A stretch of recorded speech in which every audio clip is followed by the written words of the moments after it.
our great speaker for today. The bio has been sent out to you or has been visualized on LinkedIn and Facebook, so I'm not going to read the entire bio.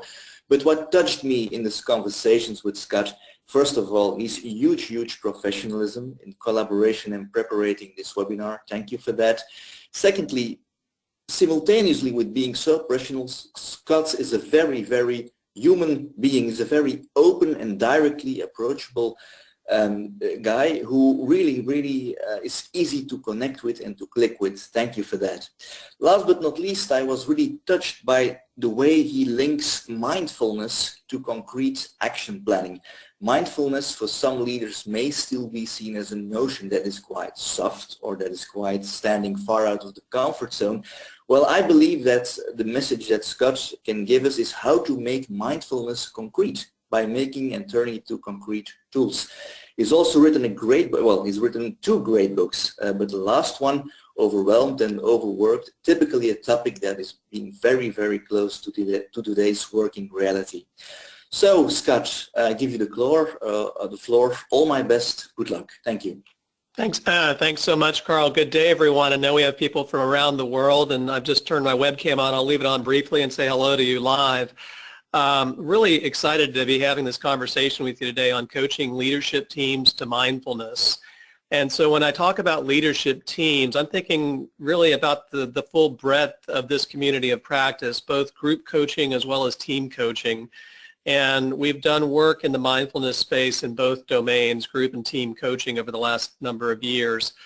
Group coaching quite a while now, actually, with the core content that I'm going to share today, about 10 years, and leadership team coaching within the last couple of years on mindfulness. And the distinction I make between group and team is, at least in our work, we view group coaching as a cohort of peers sharing a common experience. In our case, it's high potential or just newly promoted leaders to the executive level, usually cross-functional, and we work with them on leading at the next level, but there's a big element of mindful leadership embedded in that increasingly over the number of years we've been doing it. And then team coaching, probably like most of you, I think of it as an intact leadership team, where there's a senior leader that's, the designated leader of the team, and then there are a number of direct reports usually reporting to that leader. And we've also been implementing this mindfulness work in our work with leadership teams, particularly over the last couple of years. So that's where I'm coming from just definitionally today, and I'll turn the webcam off now so you've got a full view of the slides. And this is the set of objectives I have for our learning today. I want to talk about first how to establish mindful leadership as a practical goal for a group of leaders, whether it's a group coaching cohort or a leadership team.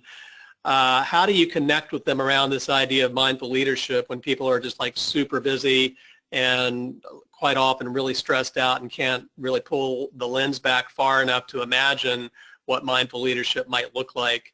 I also want to talk in a couple of examples, one that I'll show you and one that I'll ask you to participate in yourself, how to use colleague assessments or self-assessments to help define an agenda for the development of a leadership team or a group of leaders, as well as the individual members of that team. So there may be some team opportunities and there may be some individual opportunities for the team to be more mindful in the way it approaches its work, as well as its individual members.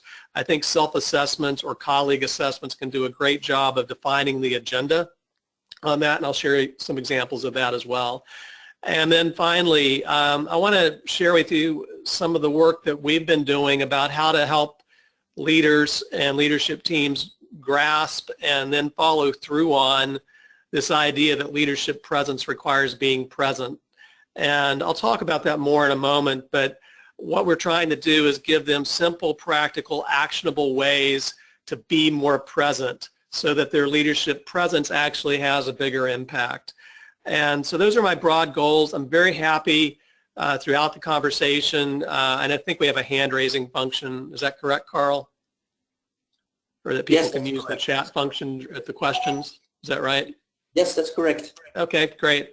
So I do have kind of a bit of a structured presentation I'm going to share with you, but if you'll send in your questions and your chat comments, Carl will be monitoring those as we go, and periodically we'll take a break and address as many of those as we can. Start out with a story, and this story is about when I really started to pay super close attention to this whole thing about mindful leadership about 5 years ago, and this is the actual picture of the room where it happened. It was a Sunday night, and I was a guest speaker on Sunday night at the end of week 1. Week 2 was starting the next morning at 7:30 a.m. on Monday for a 2-week leadership program for some of the most high potential senior directors in a very well-known global company. And as a guest speaker on a Sunday night, I kind of felt like, wow, I've got to keep this really, really condensed and tight, because these people probably would rather just go back to their rooms and rest and get ready for the next day. But what I was there to talk about was leadership presence. And my first book that Carl mentioned, The Next Level, is all about leadership presence. And in particular, what do you need to pick up and what do you need to let go of to demonstrate the kind of leadership presence that's expected in these different next level situations, whether it's promotion or bigger scope or changing competitive environment or whatever it might be. And so the way I define leadership presence in that book and in the work related to that book is it really comes down to 3 big buckets of behaviors. There's personal presence, which is how you view yourself and how other people view you. It's about the way you connect with yourself and with others. There's team presence, which is all about how you lead and leverage whatever team or teams it is that you're accountable for on a day-to-day basis. And finally, there's organizational presence. How do you work outside of your swim lanes across the organization to get bigger things done than you and your team can do on your own? And so for that group that evening, I said, you know, I'm here to talk about leadership presence. I don't have any data on you, but I do have a lot of data on other senior directors in your company from different divisions of your company that I've worked in. We've conducted self-assessments with them on this model of leadership presence. And so we have 27 behaviors that we've been asking them to rate themselves on, 9 behaviors for each of these 3 distinctions. Would you like to see how you compare to them? You know, like you can compare yourself to the norm.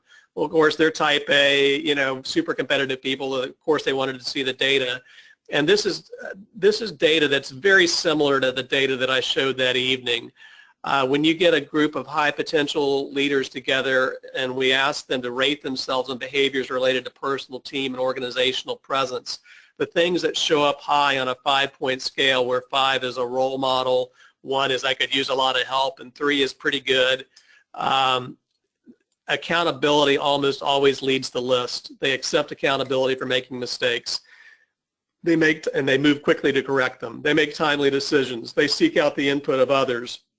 They work with peers outside of their role. So it's kind of a collaborative kind of approach with this particular profile, but they're really focused on the agenda. Sometimes you'll see understands the priorities of top management, moves quickly to act on those priorities, and they tailor their communications to the needs of the audience, which is actually kind of a mindful behavior in itself.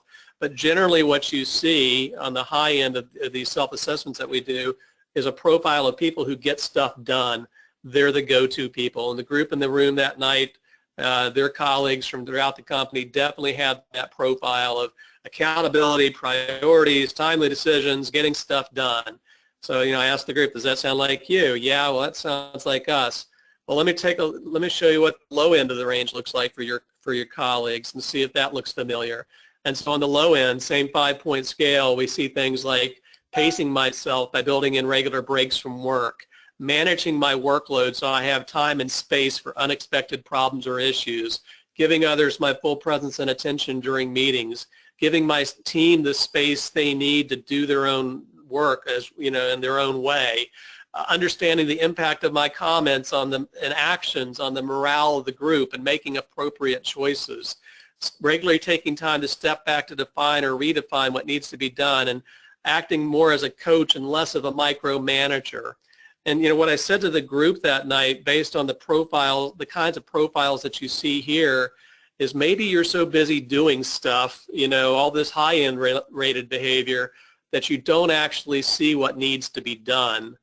And the room just kind of erupted. It was like, yeah, that is exactly it. I mean, it's like we are working ourselves to death. We're up all night long with our Blackberries or our smartphones by our side, answering emails all night long at 2 in the morning or whatever.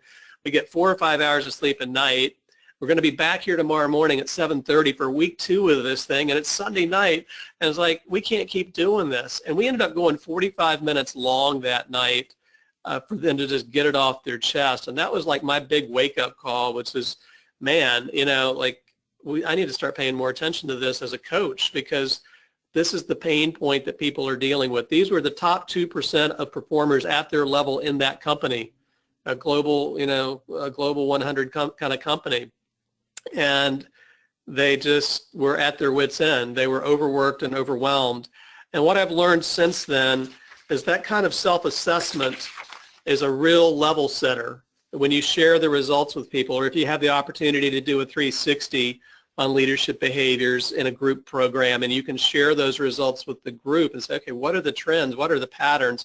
Very quickly people see that they have things in common with each other. You know, in the model that I'm sharing, what they see is, you know, their go-to people, and that's a great thing to be until it's no longer a great thing to be. And when it's no longer a great thing to be is like when I am so up to my eyeballs in stuff that I can't really think clearly, operate clearly, be the kind of full person and leader that I really want and need to be.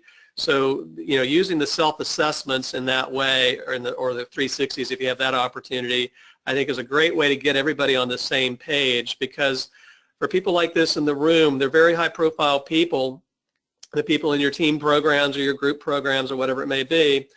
They're usually the leaders, right? They're in very visible positions, and because they're the leaders, they kind of control the weather in their organization. And what I mean by that, I think it was Churchill who first said that leaders control the weather. You know, that they set the climate for the organization. If the leader is sunny and bright and happy, then the organization is most likely to be sunny and bright and happy, because they take their cues in many ways from the leader. If that leader is stormy and cloudy and unsettled, or to use non-weather metaphors, distracted, frantic, just running with their hair on fire, then the organization is going to be the same way. You know, it's just a cause and effect kind of scenario. And so the work that I think all of us are doing as coaches, you know, especially in the leadership space, you know, we're here to help leaders show up with greater leadership presence. And that's a really good, I think, an important goal. What I've concluded over the last 4 or 5 years is that all the work in the world that we could do on matter unless leaders are actually also present. That leadership presence requires being present. And we've got to deal with the second before we can really make an impact with the first. We can talk all day long about leadership presence, but if the leaders we're working with aren't actually present, aren't actually mindful in their approach, then we may as well not bother with the leadership presence. And so what I want to share today I want to kind of work from 6 operating principles that I've kind of come to over the last several years on thinking about how to present mindfulness as a topic and mindfulness as a practical way to increase your effectiveness as a leader, not just as a leader, but as a person, how to introduce that topic and that work to leaders. I have 6 operating principles for doing that.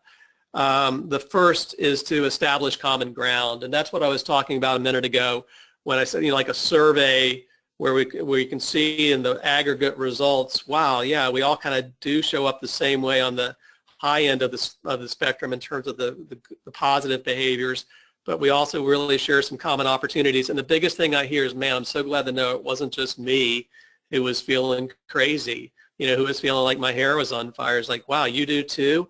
And then they start talking with each other, and it's like, oh, okay, maybe we can make some changes, because there's almost always one person in a room, I've learned, in a group like that, who isn't running around with their hair on fire. They have the same high-level job everybody else has. I mean, they're at that level. They're designated as a high potential high performer, but they've made a different choice. They've made the choice to go home every night at 6 o'clock unless it's really an emergency, and then they'll stay.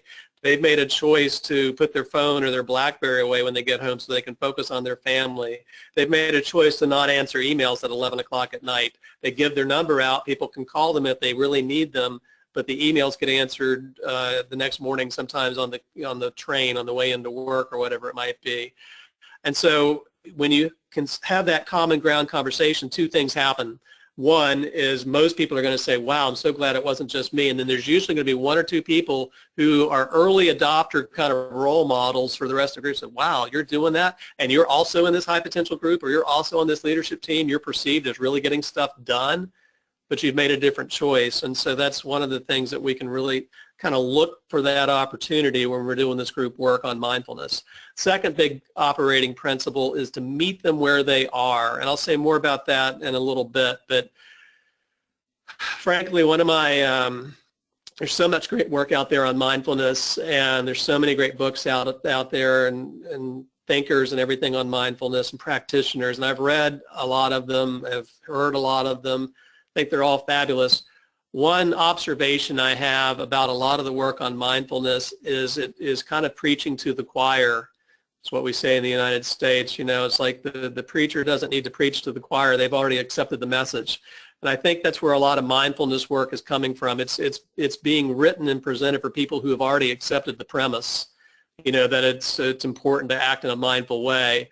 Well, what I've learned is if you are feeling overworked and overwhelmed, you can't even think of the premise, let alone accept it. So we have to meet people where they are on mindfulness and make it accessible for them and easy to, likely help them identify things that are relatively easy to do and likely to make a difference in getting started, you know, and making some initial progress. So that's what I mean by meeting them where they are. Along with that, I think it's really important for, at least for a business or organizational audience that's private sector or government, whatever it might be, you've got a really wide range of people that are in those groups. They come from different traditions. They come from no traditions.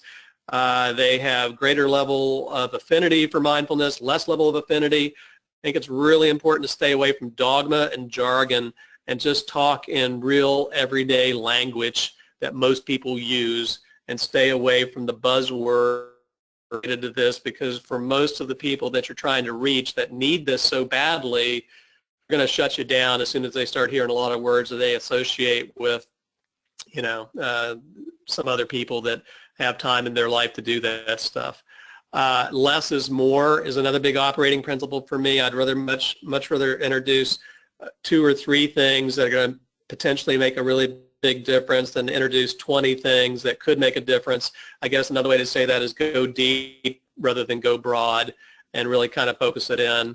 And along with that, keep it simple. It kind of goes back to the point on language about dogma and jargon, and also less is more. And then finally, find the sweet spot and work it. And what I mean by the sweet spot, if you think of an XY graph, you know, horizontal axis, vertical axis graph. On the horizontal axis, I mentioned this phrase earlier, it's easy to do. The vertical axis is easy to do. The horizontal axis is likely to make a difference. We want to help our clients work in the upper right-hand corner of that graph. That's what I call the sweet spot between relatively easy to do and likely to make a difference.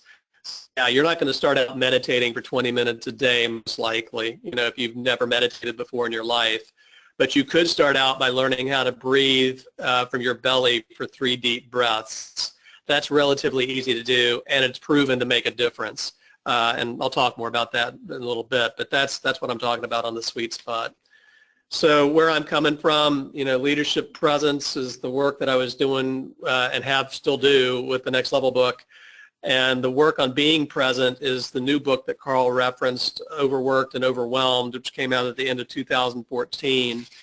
And this is where I want to give you an opportunity to do a very quick self-assessment. So I'm sure pretty much everybody that's listening has a smartphone close by. And your smartphone, 99% likelihood, has a calculator app on it. I'd like for you to get out your smartphone and open up the calculator app. And if you don't have a calculator app handy or a real calculator handy, just get out a piece of paper and get ready to write some numbers down. I'm going to read to you a 16-item self-assessment that we use with our clients, and you can take it here in real time, and it's to get to the question of if you feel overworked and overwhelmed, which I'm sure this group maybe not so much because we're all really highly enlightened coaches, right? And hopefully we're living the kinds of lives that our clients would like to live, that we're role models for them. But this will give you an idea of the kinds of questions that we ask clients to help them tune into what are their opportunities around being less overworked and overwhelmed and maybe showing up more at their best, and that maybe requires mindfulness to do that. So I'm going to ask 16 questions on a 5-point scale. If you've got your calculator app open, just enter the number and press the plus sign after each entry, and then you'll have a total score at the end.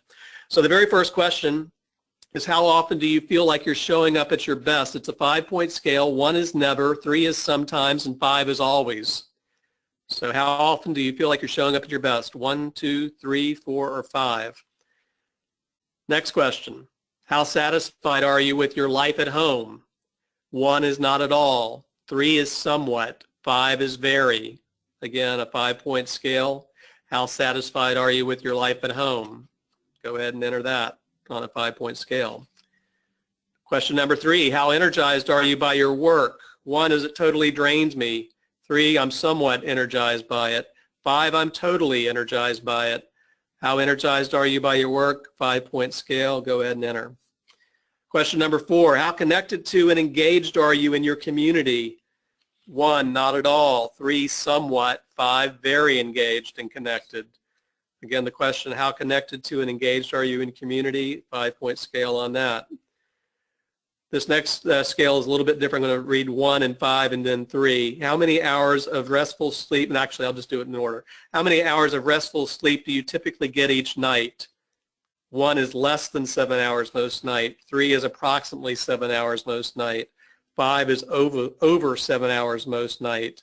5-point scale, less than 7 on the left hand of the scale, more than 7 on the right hand side of the scale, 7 hours in the middle of the scale, restful hours of sleep, 5-point scale. Number 6, where do your meals come from? This is the one I'm going to read. I'll read it from left to right. Number 1 is my meals come from a bag, a box, a can, a jar, or a restaurant most of the time. Number 5 actually is they're made fresh most of the time. So that's the other end of the scale. Number 3 is it's a bit of both. It's a bit of a bag, a box, a can, or a jar, and it's a bit of made fresh, kind of in the middle. 5-point scale, where do your meals come from? Number 7, how many minutes of intentional movement do you have in a typical day? Less than 30 minutes is the 1-point scale. 3 on the scale is 30 to 45 minutes. 5 is an hour or more. How many minutes of intentional movement do you have in a typical day? Less than 30, 30 to 45, an hour or more. It's a 5-point scale with 5 being an hour or more, 1 being less than 30. How often do you take time to be quiet and still? 1 is rarely, if ever. 3 is sometimes. 5 is every day throughout the day.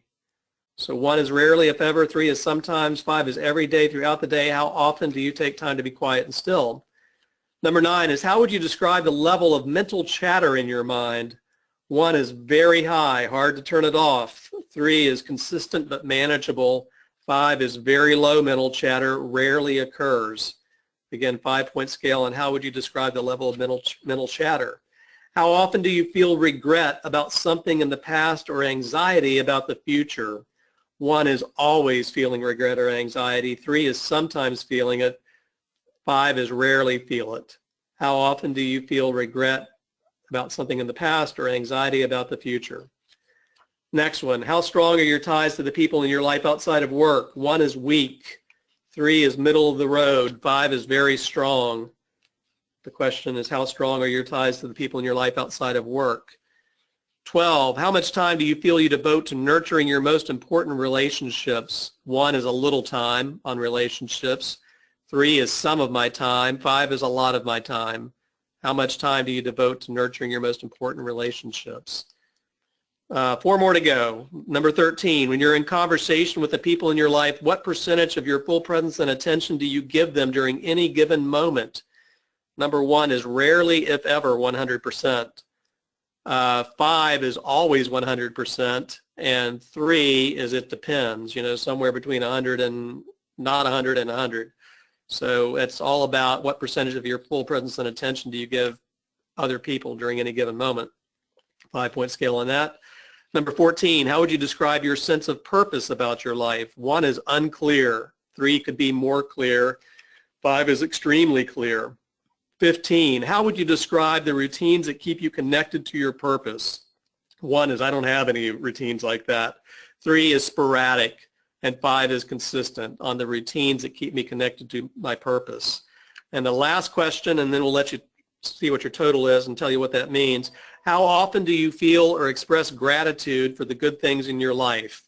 1 is rarely, if ever. 3 is sometimes, and 5 is every day I feel or express gratitude for the good things in my life. So 5-point scale on that one. And you've been adding as we go. You should have a total. We've got 4 ranges on the total. So this is the survey that we use in most of our workshops, most of our individual coaching work, our group coaching work, our team coaching work. We're trying to get a handle on where people are on the mindfulness. And we're really trying, we give them that survey to raise their level of self-awareness. And we also, in group settings, we ask them to talk about their results with each other. And again, what normally happens is, wow, I'm so glad to know it's not just me. I actually, while we're all in the same boat, I take comfort that we're all in the same boat. So here's the scale. If you rated 16 through 29, that's the lowest end of the scale. Take some deep breaths there. The 2 points, you're really overworked and overwhelmed, and that's the first point, and point 2 is it doesn't have to be that way. If you're 30 to 44 on the scale, lack of clarity on outcomes and inconsistent routines can leave you feeling overworked and overwhelmed. Take some time to slow down and think about what's most important, what's the most important area is where you need support, and start there. 45 to 60 means you're on a strong path, and there are opportunities to dive deeper into the routines that help you show up at your best and create the outcomes you hope for. And 61 to 75 is, wow, you probably are really taking care of yourself and thinking about what you need. There's maybe some opportunities for fine-tuning, but you probably are the kind of person that can help other people with this as well. And so I forgot to show this slide, but this is the self-assessment we just went through, the scoring guide that I just talked through. And for most groups and teams that I work with, they can sum up why they feel so overworked and overwhelmed with this picture. It's like, I feel like everything is on my to-do list. And because of that, they feel like their RPM, their tachometer is just, pegged out at the top of the range. They're in the red zone. And really, the question is, can they do any more work than they're already doing? The Center for Creative Leadership has a study out in the last couple of years that tells us that the smartphone-enabled executive, manager, or professional is working 72 hours a week. They're connected to their work either at the office or out of the office, and their smartphone enables that. Well, there are only 168 hours in a week. You're spending 72 of them connected to work. 8 hours a day times 7 days a week, 56 hours a week. You probably have to do some basics like sleeping, eating, and bathing. And that leaves 40 hours a week for everything else that you either need or want to do in your life, from taking care of your household to your immediate family, your extended family, your friends, your commute, your exercise, the everyday little crises that pop up. It's a lot. And can people work any harder? And I don't think they can work any harder. That's not the answer. So what's the alternative to living that way? I would suggest that it is not work-life balance, as amazing as this picture is. I mean, she's doing an amazing thing right there on the rope. But when she's done, it's over. That experience of balance is a momentary experience. And I think that's a pretty good metaphor for folks in life who are really focused on work-life balance. It is a ephemeral goal because there is always an extrinsic factor that's going to mess it up, whatever balance you have. I mean, there's a boxer that some of you probably heard of, Mike Tyson. He's retired now, but he used to be really scary. Mike Tyson had this great line about everybody's got a plan until they get hit. And I think that's the thing with work-life balance. I have this perfect plan for balance until I get hit. What we really encourage people to focus on instead of balance is rhythm. What's your work-life rhythm? And because rhythm comes and goes. And there are parts in a rhythm that are emphasized more at sometimes and parts that are less emphasized. But you know that all the parts are there. It's just you're not doing 100% of the things 100% of the time. And we found in our work with groups and teams and individuals that focusing on work-life rhythm is a much more doable goal for them. And what comes from that is the opportunity to show up at your best more often than not. And that's where we get to the mindfulness piece, because mindfulness around how you live your life and how you approach it can really help. And so we introduced that word to people, and these days there's been so much press and so much written in the popular media and online and offline, everything else about mindfulness. More and more people are aware of the word now, but maybe they don't really fully understand what it means. A lot of people tell you, well, mindfulness means meditation. That's been my experience. And or they feel like, well, it's kind of what other people do, it's like, and I don't really aspire to that lifestyle of being in a monastery and chanting and praying and meditating for hours a day. But so how does it apply to me? And the point that I make to folks is, yeah, I get it that you don't aspire to that lifestyle. It's great that we have people that do in the world, but most of us don't or can't. But the great thing is there are things that we can learn from the thousands of years of tradition around mindfulness, whether it's yoga or Buddhism or meditation, all these different mindfulness practices, yoga, meditation, Tai Chi, contemplative prayer, meditative walking, meditative gardening, whatever it might be. There's a lot that we can learn from those traditions that we can kind of adapt and adopt for our modern lives. And that's what I'm really trying to get across to people. And so what those routines that we can learn, that we can adapt and adopt from these thousands of years of traditions, what they can help us do is show up two different ways that work in tandem with each other. And this is really how this is the definition of mindfulness that I offer to my clients and the groups that I work with, because again, it's relatively simple and most people can relate to it.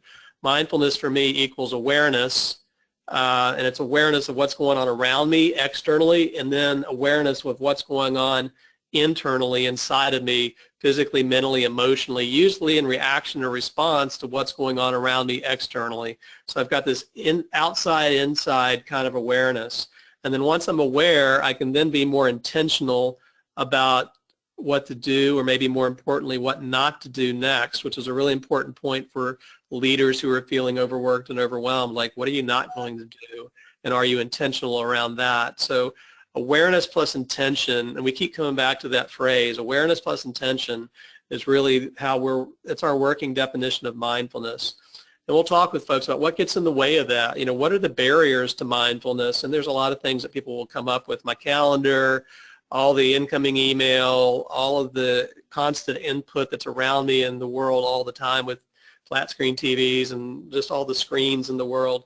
That's all true. One of the points that I then make is, ironically, one of the biggest barriers is in your brain, and it's the threat assessment center that your brain has. That's the combination of the amygdala and the thalamus constantly assessing the sensory input through the eyes and the ears and the nose, and just always assessing for danger. And I'm sure everybody here on the call is familiar with the neurocircuitry behind that, because when it's always assessing for danger, that's, from an evolutionary standpoint, that was a really important thing. None of us would be here if our ancestors thousands and thousands of years ago didn't have that. You're in caveman, cavewomen day, walking through the desert, minding your own business, and you come around a rock and it's boom, a saber-toothed tiger right there. The amygdala and the thalamus kick into gear, and of course they activate the fight or flight response. That's our body's sympathetic nervous system kicking into gear, and boom, we're ready to spring into action some way or the other. What I think professionals today, unfortunately most of them are not under physical threat very often, so they don't have acute fight or flight, but what they do have is chronic fight or flight, and it's all the stuff that they're trying to jam into a 168-hour week leaves them in a chronic state of fight or flight. And the bad news about that is there are systems in the body that elevate or de-elevate in either acute or chronic fight or flight. And it has a huge impact on your effectiveness as a leader, your leadership presence, but maybe more importantly, probably definitely more importantly, it has a huge impact on your health and well-being and your life expectancy, because like systems like blood pressure, they go up in fight or flight, but if they stay up in chronic fight or flight, you get heart disease. Your digestive system slows down in fight or flight because it's not as an important a priority biologically. Scott, do you hear me? Yeah. There are some questions coming in. Are you ready to answer some of them now? Let me just finish this slide and we'll take a question, okay? Okay. Yeah. So you get ulcers and other gut issues. You get your stress hormones like adrenaline and cortisol go up in fight or flight, which leads, this is where it really affects the leadership performance with anxiety and irritability that's coming from the insomnia. You're gaining weight because of the cortisol. Your immune system drops in fight or flight. If it stays depleted in chronic fight or flight, much higher rates of infection and cancer. If you are in chronic fight or flight, your blood gets sticky and stays sticky, which leads to clots, which leads to heart attacks and strokes. And then finally, your growth and sex hormones like testosterone and estrogen drop, which leads to premature aging, you know, and so it's not a pretty picture. And in terms of helping people understand why it's so important to deal with this issue of being more mindful and less in fight or flight and more at their best, this is a real attention getter for people. And what we're trying to introduce to them is that your body has a separate system called rest and digest. It's the parasympathetic nervous system. We'll talk about that more after we take some questions from Carl. Yes, Scott, thank you for giving those attention. One question, how do you coach teams to focus on intentions? Could you give a practical example of that? On their intentions, is that the question? Yes. Yeah. Well, I think I have two questions that I ask both groups and leaders. What are you trying to do, and how do you need to show up to make that outcome likely? And so the what are you trying to do question is really about intentions. And then people are usually pretty decent at coming up with a picture of the outcome they want. They're less skilled at determining the how. If you ask them the how, they're initially going to say, well, I'm going to say this and that and the other thing. Great. How else are you going to get that across? And that really comes back to your leadership presence in terms of your energy and your connection with people and the way you're managing yourself and the whole issue with the weather system that we talked about earlier. So I'm really just trying to get them to articulate what their intention is and then help them see how they need to show up more aware and intentional from a mindfulness standpoint to yield that result, you know, that intention. Yeah. Okay. Then another one. You said earlier that you should that we should avoid jargon, specific language related to mindfulness, etc., and try to make it concrete. What kind of words or terminologies do you use to clarify that word mindfulness? You showed us a formula which already was very clarifying, but how do you make that concrete? That's the very next thing I'm going to explain. Oh, okay. We'll hold on to that one. Other questions? No. That's for now. Okay. That's for now. Okay. So the reason our clients maybe aren't feeling mindful is because they're in this chronic condition of fight or flight, right? And it really is difficult to show up aware and intentional when you're in fight or flight like this. It's difficult to show up fully at your best. And so what I've observed over the last several years as I've been working with more and more groups on this, everybody, 100% of the people have heard of fight or flight. They are very familiar with that. What they haven't heard of is rest and digest. It's literally about 2 to 3% of any given group. If I have 20 people in the room, one of them will have heard of rest and digest. And rest and digest, excuse me, is the nickname for the body's parasympathetic nervous system. So what does rest and digest look like? And in opposition to that scary saber-toothed tiger, it kind of looks like this. You know, you're just kind of like, okay, yeah, let me chill. And so the thing is, it's not just like, let me chill out on the weekend for half a day, or let me chill out for an hour in the evening. It's like, how do I access that rest and digest response throughout the day? Because the body is designed, and I first saw this from Rick Hansen in his book, Buddha's Brain. The body is designed so your sympathetic nervous system, your fight or flight response is kind of like your body's gas pedal. And your rest and digest response is kind of like your body's braking system, the parasympathetic nervous system. They are designed to work together throughout the day like the gas pedal and the brakes in a car. You'd never drive a car and only use the gas. That would be like a recipe for disaster. You've got to have both working together consistently in what scientists call homeostasis. So little guy in the gerbil wheel running, that's the gas pedal. Little guy pushing back, he's the braking system. And what we're trying to teach clients to do with the mindfulness work is learn how to activate their rest and digest response throughout the day, because what all of the mindfulness traditions have in common is they activate the parasympathetic nervous system, whether it's intentional movement like yoga or Tai Chi, or deep breathing, either just deep breathing on your own or meditative breathing. Any kind of rhythmic repetitive movement activates the parasympathetic nervous system. Counting the rosary, if you're Catholic, counting the rosary beads is a rhythmic repetitive motion, right? And it activates the parasympathetic nervous system, activates rest and digest. And so what we're trying to do is, how do you get in that sweet spot, folks, so that you can show up at your best? And what's a simple plan for staying with that, okay? And so this is the follow-through part that I talked about at the beginning.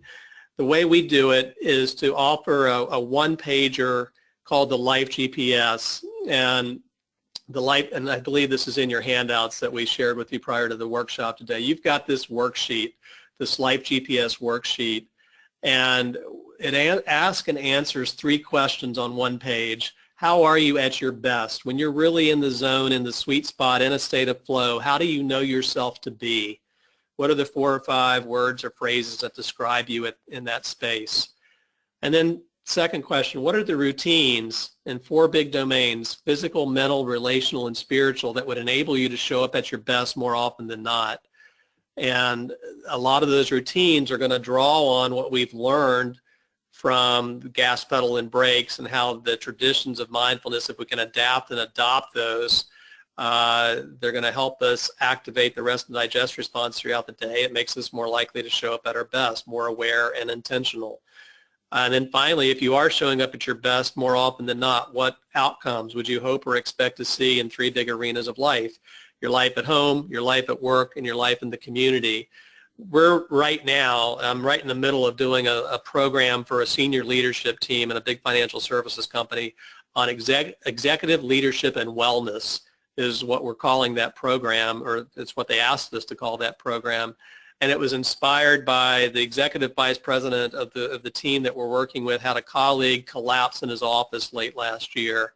And unfortunately, the gentleman passed away a few months ago from cancer, but it kind of came to a head in this executive vice president's office, and it was a huge wake-up call for him about his own life and about the life of the people on his team. And so what we're doing right now with them is working. We just had our very first session where we spent the whole day working through the Life GPS with that entire team. They were so grateful for the opportunity to do that. They had never had those kinds of conversations with each other, and it establishes a much deeper sense of connection with each other and a much deeper sense of connection with themselves. It's all about the personal presence that I talked about earlier, personal, team, and organizational presence. We will get to team presence, we will get to organizational presence with that group, but the foundation really is the personal presence that really flows from this one page, right? And so, we talked about how are you at your best, and these are some examples of people I've interviewed for the Overworked and Overwhelmed book and how they answer that question. Just simple, short words and phrases, and it becomes a reference point. I'm sure a lot of you use Google Maps or Waze or an app like that on your smartphone, and it's the same idea. If you enter the address in your smartphone app, you're much more likely to get there as the GPS system calibrates back and forth against that set of coordinates. Same idea with a Life GPS. Like at my best, this is how I show up. And I want to structure and organize my life. I'm aware and intentional about these things. I'm mindful about how I am at my best. I want to structure my life so that I have a better chance of showing up this way. And so that's the first thing we ask them to tune in on. We help them think that through with this great equation from the fantastic coach I'm sure a lot of you are familiar with, Tim Galway, where your performance equals your potential minus the interference. And my little add to Tim's model is I think interference comes in 2 flavors, extrinsic and intrinsic. Extrinsic is all the stuff out there in the world that is a trigger for your intrinsic interference, where you go into the monologue in your mind about why things are so crazy or why things are so hard or why you're not adequate to the task or whatever it is. I call that the itty-bitty shitty committee, that monologue going on in your head. And what we're trying to help people understand is what their triggers are and what their reactive response is to that trigger. Because if you can identify that, you're much more likely to be able to deal with it on the back end. And if we could get rid of the interference, your performance would just equal your potential. It'd be that straight up. And so we're working people through that kind of conversation as well. We ask them to coach each other on that, actually, in our group sessions. We give them a set of questions. Talk with your colleague about what their biggest sources of extrinsic interference are, what their typical intrinsic interference reaction is to that, and the impact that that has. And then we talk with your colleague about when they're at their best. Describe some recent times when they've been at their best and the words or phrases that come up with that. That takes about anywhere from 20 minutes to a half an hour for them to have that two-way conversation. They love it because they never talk about that stuff with each other, and they are so grateful to have that opportunity to connect at a deeper level with each other and with themselves. Then we get to the routines, and the routines are there to help you show up at your best. And it's really, there's a lot of great wisdom about routines. My favorite is this short quote from Aristotle about we are what we repeatedly do. Excellence then is not an act but a habit. Excellence is not an act but a set of routines. And those routines, as I said earlier, come in 4 domains: physical, mental, relational, and spiritual. And I'll speak briefly to each of these and how we are trying to adapt and adopt the mindfulness traditions from thousands of years back into simple, practical, immediately actionable things that busy, overworked, and overwhelmed professionals can do right now. I call them killer apps in this model. There's a lot of good things you could do or should do in each of these 4 domains: physical, mental, relational, and spiritual. But if you're only going to do one thing, or if you only have time for one more thing, or if you're only going to turn the dial to the right on one more thing, this would be maybe where you start. In the physical domain, we've all seen the research over the last couple of years that you can summarize as sitting is the new smoking. That if you sit on your rear end for 4 or 5, 7, 8 hours a day with no break, the impact on your life expectancy is about the same as smoking a pack of cigarettes every day. And so the killer app for the physical routine, sleep is good, eating is important, eating well is important.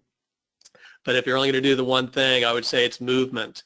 And what we do in our team and group programs is we teach them how to move for 5 minutes. I'm a registered yoga teacher.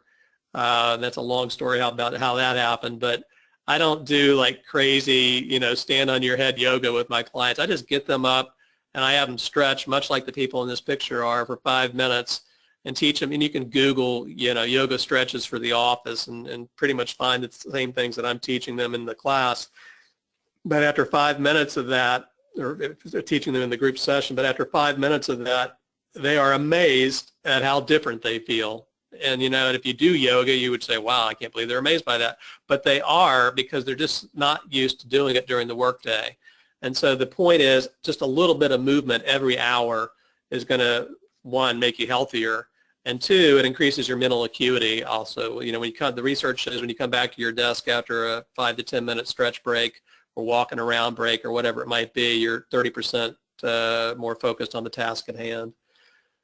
In the mental space, there's research from the Center for Neuroimaging at the University of Southern California that tells us the average person has 70,000 thoughts a day, which is an incredible amount of thoughts. So if you think about it, probably 80% of them are the same thoughts you had yesterday.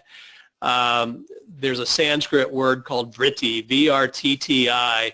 It means mental chatter. That's about a 4,000 or 5,000-year-old word, which I find reassuring in a weird way, because long before the iPhone was ever invented, people were concerned about mental chatter. And the people who had that word were the same people that invented yoga. Yoga is actually a big part of yoga is just to get you in a space where you can breathe more effectively. And that's the killer app for the mental space, because breathing, 3 deep breaths from your belly, is proven to activate the parasympathetic nervous system, which activates and enhances your mental acuity, right? Ambitious people don't know how to breathe. That's an observation from one of my yoga teachers, and I think she's completely right. So what I do is I teach them how to breathe, and I do that by having them put one hand on their sternum and one hand on their belly, and I give them a long count on the inhale and a long count on the exhale. And if their hand on their belly is moving out on the inhale and moving in on the exhale, they're breathing the right way. And most people don't do that initially, but it's a very simple thing for them to learn how to do, and then it becomes a tool they can use throughout the day. When they have that racked and stacked calendar, 10 meetings in a row, you can do 2-3 deep breaths before every meeting, right? And that helps you clear out the last meeting and get ready, more focused, aware, and intentional for the next. Relational routines, again, drawing from, the traditions. There's a lot of good utilitarian reasons to have good relationships. They help us get results in the longer run. They're good humanistic reasons for relationships. The research shows people live much longer when they have healthy relationships in their life. All kinds of routines that people have around relational aspect of showing up at their best. The common denominator, I think, would be the killer app, and that's listening. And a great, deep listening conversation, again, activates the rest and digest response. There's a ton of research that shows that. Listening, I think, comes in 3 flavors. Transient, which none of us need to practice because you're not really listening when you're listening in a transient way. Transactional, which we see a lot of with our leadership teams. It's a problem-solving oriented style of listening. It's a pretty valuable style of listening, but where they leave value on the table is to do the transformational listening, where you're listening really for no other agenda other than just to connect and to listen to the other person. And I'll share an example in a moment about how we help people do that, and it's related to the spiritual routines. And those are the routines that keep you connected with your answer to the question, why am I here? In the biggest sense of the question, on this earth, in this life, on this limited amount of time that I have here, why am I here? And if I'm showing up at my best, how do I act on that, the answer to that question? Routines that keep you connected with all that. A big routine in that space is a routine of reflection, and an easy routine to start with in reflection is, what are you grateful for? And again, for leadership teams where everything seems to be going crazy and haywire and everything's on fire, another way to ask the grateful question is, what's going right? Like, I get it, there's a lot of stuff going wrong. What's going right? Because there's always something that's going right, and you can start them there. From a transformational standpoint, what we often do in the team sessions is put them in triads.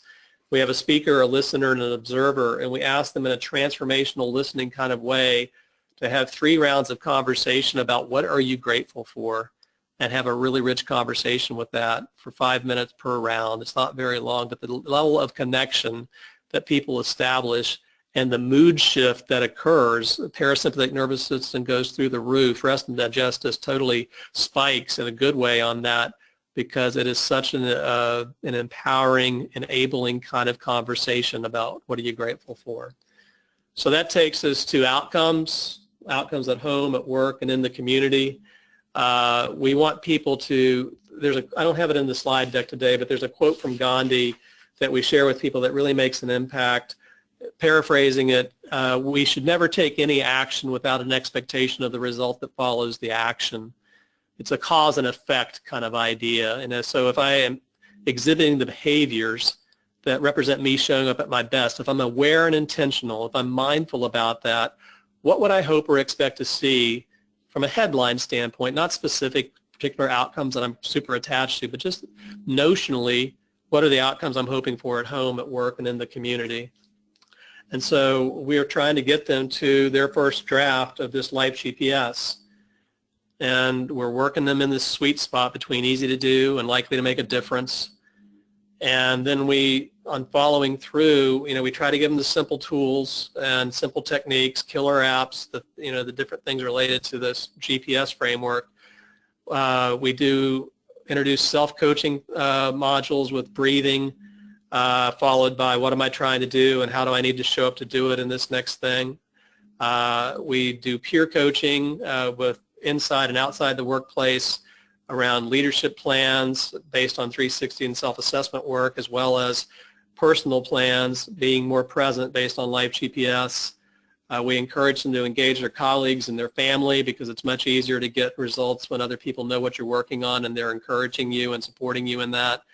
And then over the course of time, we have regular check-ins because the positive peer pressure, because there are always people that break out early who really have some fairly significant successes pretty early. And that's really encouraging to the people who maybe are lagging to just do that one thing that's easy to do and likely to make a difference this week and get back on it. We're really about the 5% solution, not the 100% solution. This, for those who don't know, is probably the greatest college basketball coach ever, John Wooden, won 10 national championships at UCLA, and this quote about when you improve a little each day, eventually big things occur, I think is one of the greatest things ever said, but it's a great John Wooden quote. And that's where we're really trying to get people to focus is go for the little wins, because a 5% win this week, a 5% improvement in your mindfulness, it may not sound like much, but if you do that every week, in a month, you're 20% more mindful. You're 20% less overworked and overwhelmed. You're 20% more aware and intentional and showing up at your best.